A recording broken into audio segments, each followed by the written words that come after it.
Dios te guarde. Bienvenido a esta cápsula de poder y de fe en esta hermosísima mañana que el Padre Celestial nos regala de manera gratuita a todos y cada uno de los miembros de su creación. El día de hoy quiero ministrar nuestras vidas bajo el tema Defínete. Y la palabra de Dios que vamos a leer está en el capítulo 18 de Primera de Reyes, a la altura del verso 21. Dice en el nombre de Jesús: y acercándose Elías a todo el pueblo, dijo: ¿hasta cuándo claudicaréis vosotros entre dos pensamientos? Si Jehová es Dios, seguidle, y si Baal, id en pos de él. Y el pueblo no respondió palabra. Bendito sea el Señor Jesucristo. Creo que todos conocemos la historia de lo que estaba aconteciendo aquí en este momento cuando Elías se para frente al pueblo en el Monte Carmelo. Pero para aquellos que no lo sabían, pues voy a hacer un breve relato. El pueblo de Israel se encontraba bajo el reinado de Acab y la esposa de Acab era Jezabel.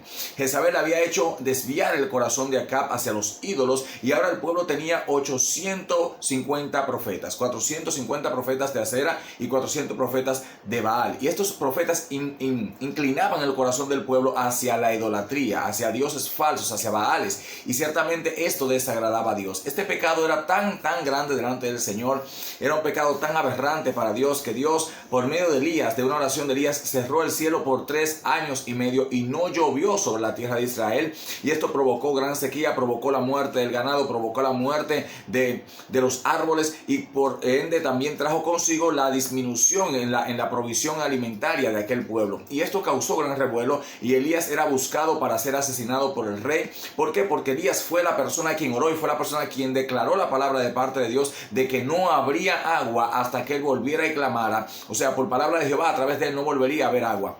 Al menos que él orara a Dios nuevamente y Dios enviara la lluvia desde el cielo, porque fue Dios quien habló a Elías, al espíritu de Elías, para que el cielo fuera cerrado por causa de la idolatría. Y en este momento Dios le permite a Elías apersonarse frente al rey Acab y convocan a estos profetas y convocan a todo el pueblo para definir cuál era el verdadero Dios. Y en este momento Elías le dice a todo el pueblo: ¿hasta cuándo claudicaréis? ¿Hasta cuándo se doblegarán? ¿Hasta cuándo estarán doblando sus rodillas delante de dos dioses, de Baal y también del Dios de Israel? Ciertamente que Dios no reconoce ninguna otra deidad fuera de él. Y el pueblo cristiano en este tiempo, y el pueblo también que no es cristiano, también claudica ante dos dioses. Está el Dios de su propia vida y está el Dios de Israel, el Dios que creó los cielos y la tierra. Y el mundo no se define, quiere estar en dos aguas, quieren estar tanto con Dios como con el diablo, porque ciertamente todo aquel que vive una vida para sí está viviendo una vida para Satanás. No está viviendo para sí, es un engaño de Satanás. Cuando tú haces todo lo que tu mente y tu cuerpo te indican hacer o te mandan a hacer, tú estás viviendo para Satanás, ni siquiera para ti mismo. Es un engaño puro. Al contrario de cuando vive para Dios, es cuando realmente tú estás viviendo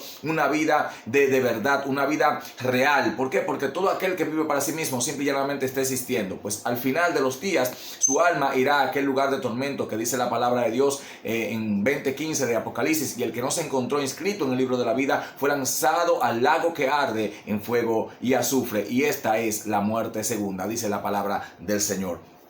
Entonces Isaías, en este contexto de idolatría, es que Elías viene y predica esta palabra y dice: ¿hasta cuándo claudicaréis entre dos aguas? Si Jehová es Dios, vayan tras de él, y si es Baal, entonces síganle a él. Y el pueblo, dice la palabra, que no respondió nada, porque cuando la mayoría es confrontada con el pecado que están cometiendo, generalmente no tienen una palabra que decirle al hombre de Dios o a la mujer de Dios que está corrigiendo el pecado. Y en ese momento dice la palabra del Señor que se hizo un desafío de levantar un holocausto a sus diferentes dioses. Los profetas de Baal y de Acera levantarían un holocausto a Baal, y Elías levantaría un holocausto al Dios del cielo, al Dios de Israel. Y ciertamente sabemos que todo el día clamaron a Baal y Baal no respondió, y se sajaron el cuerpo y Baal no respondió. Sin embargo, cuando Elías clamó al Señor reparando el altar para Dios y puso allí el holocausto a Dios e inundó el holocausto con agua, dice la palabra que Dios envió fuego del cielo y consumió el holocausto, y esto trajo consigo la debacle o la muerte, mejor dicho, de los profetas falsos, los profetas que inclinaban el corazón del pueblo hacia la adoración a Baal. Y esto trajo un avivamiento en aquella nación porque el pueblo volvió a reconocer a Jehová como el único y verdadero Dios. Y vemos situaciones como esta casi en todo el Viejo Testamento. Situaciones donde el pueblo se inclina a Baales y es necesario que un hombre de Dios vuelva a hacer que la mirada del pueblo se incline hacia Dios. Es necesario que te definas, es necesario que entres en una definición espiritual de quién es realmente tu Dios. Si vas a seguir viviendo una vida para ti mismo o vas a vivir una vida para Dios. Si vas a dedicarte a hacer tus propias cosas, tus propios planes, o vas a dedicarle tu vida a aquel que te creó, aquel que te formó en el vientre de tu madre, aquel que permitió que tú nacieras, aquel que permitió que tú tuvieras ese tamaño que tienes. Tienes que definirte, pueblo de Dios, tienes que definirte tú que me escucha, tú que quizás dices ser creyente, pero que no vives una vida para Dios, sino una vida para ti mismo. Recordemos en allá a los pies del monte Sinaí también, cuando Moisés estando recibiendo los estatutos de parte de Dios, el pueblo se pervirtió a la falda del monte e hicieron un becerro de oro. Dice la palabra que cuando él descendió, dijo: los que estén en pos de Jehová pasen conmigo. Y pasaron en ese momento todos los levitas, los de la tribu de Leví, pasaron con él. Y Moisés en ese momento dio la orden de que todos los levitas pasaran a espada de parte de Dios, ¿verdad? Esta orden, pasaran a espada a sus hermanos, a los hijos, a los jóvenes, a todo aquel que no había inclinado su corazón ante Dios. Y ese día cayeron como 3,000 muertos en el campamento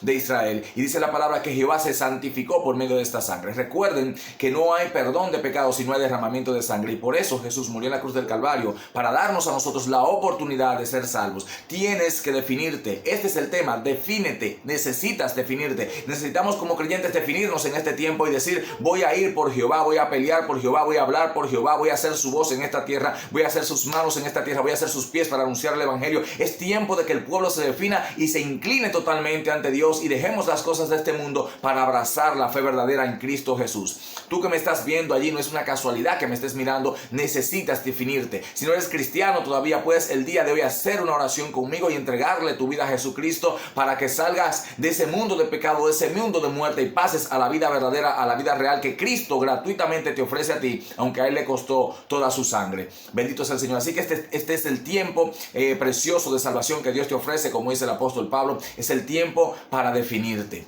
Bendito sea Dios. Y quiero hacer esta oración contigo. Si estás allí conmigo y quieres hacer esta oración y entregarle tu vida a Cristo, pues sería hermosísimo. Y así me deja tu comentario de que entregaste tu vida a Cristo por medio de este video. Ora conmigo en esta hora. Padre Celestial, en este momento me arrepiento de todo pecado, Señor, de haberte dado la espalda por tanto tiempo. Reconozco que soy un pecador y te pido perdón en esta hora por todo aquello que te ofendió, Señor, por todos los actos que cometí que te ofendieron y que ofendieron tu santa presencia. Señor, hoy reconozco a Jesús como mi Señor y mi Salvador. Confieso que Él es el Hijo de Dios. Confieso que Él vino a esta tierra para morir por mis pecados y que su sangre fue derramada en la cruz del Calvario para borrar toda iniquidad y toda maldad en mi vida. Creo que fue crucificado y muerto y que se levantó por el poder del Espíritu Santo al tercer día de la tumba y que hoy reina con poder y autoridad a la diestra del Padre y que pronto vendrá por mí. Gracias, Señor, por aceptarme en tu santa familia en este día. Amén y amén. Si has hecho esta oración de corazón, estoy seguro que el Padre te ha perdonado, que estás sintiendo en este momento un alivio y que un peso de tu vida está siendo quitado. Así que te presento en esta hora delante del Señor para salvación. Padre, mira a toda persona que ha hecho esta oración en este momento. Pido por él o por ella, mi Cristo glorioso, que estés inscribiéndole en el libro de la vida, de donde nunca más sea borrado. Padre amado, fortalece sus lomos y guíalo a la iglesia correcta para que allí reciba la sana doctrina y la palabra que lo mantendrá vivo, para mantenerse vivo y fuerte hasta el final de los días, cuando tú vengas por nosotros o tengamos que partir, en el nombre poderoso de Jesús de Nazaret. Bendigo la vida de todos aquellos que nos siguen, de aquellos que están viendo constantemente este video. Así que quiero dejarte simplemente con esta sola palabra: defínete. Shalom, shalom.